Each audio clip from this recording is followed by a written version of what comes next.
I played a wedding that was the most unusual wedding I ever played in my life. It was a wedding where I came in around the cocktail hour, and the horn man is setting up his horns, and he always has a drink with him. So I asked him, "Where's your drink?" He goes, "We're not allowed to drink here." I said, "Oh, that's nice on a cocktail hour. We're not allowed to eat here either." Now, I usually don't eat much because I figure I'll eat at the cocktail hour. He said, "We're not even allowed to stay at the wedding when we're on our breaks. We got to go in a special room to sit in there."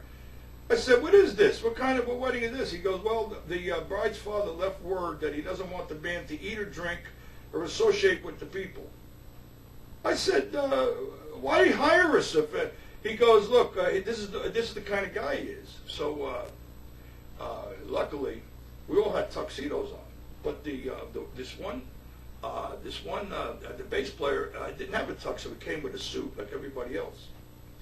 So we get a bright idea to send him mingled with the crowd, and to send him up to the rolling bar and get us a drink. Now this guy must have went there about 6 times in 10 minutes because it was like a 5-piece group. That bartender must have thought he was some alcoholic, ordering different drinks. We were each giving him a tip to give to the guy. So finally, the bride's mother catches on. She's screaming at the top of her lungs what kind of shysters we are, and how we're scheming to get drinks, and she left word that we don't get any drinks, and the whole bit, you know. So finally, now during the reception, the leader now was announcing each couple that comes in. He gets to the bride's mother or father, and they have this long Polish name, right? So he completely destroys the name, destroys it. So he cracks a joke about it. Now I thought that the mother and father of this bride was weird enough. This guy barrels to the leader and starts cursing at him how he's mocking his name. The leader is just as hot-headed as him, and he's telling him where to go, and the bride's father's going, "Well, if you don't like my effing name, pack up and get the hell out." Now, in the meantime, I'm a young guy. I need the money. I'm saying, "Oh, I came all the way to New York. Now I'm not going to get paid."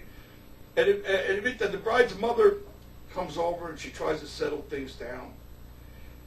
We played a gig. The bride's father and this leader look like they're going to have a gun duel or something, the way they're looking at each other. They're going to square off in a ring or something. So I'm waiting. I feel like I'm sitting on a time bomb, that sooner or later, every time he's dancing with his wife, he's snarling at the leader. The leader's, under his breath, is telling him to go F himself, and they're going back and forth saying, "I don't know how the hell we're playing this wedding." So finally, at the end, one of the busboys or something comes over to the mother and says, "The band's really thirsty. They didn't drink anything all night. Did they have anything?" She goes, "Well, there's some leftover ice water over there." They could have that. Never in my life. Usually when I play a wedding, they have the carpet out for the band. The band has its own table. We eat and drink with everybody respects the musicians. This was unbelievable. It was worse than if you were in prison or something. You got to sit there in a room with no TV and just look at each other and talk. We were lucky we had an ashtray to smoke those cigarettes.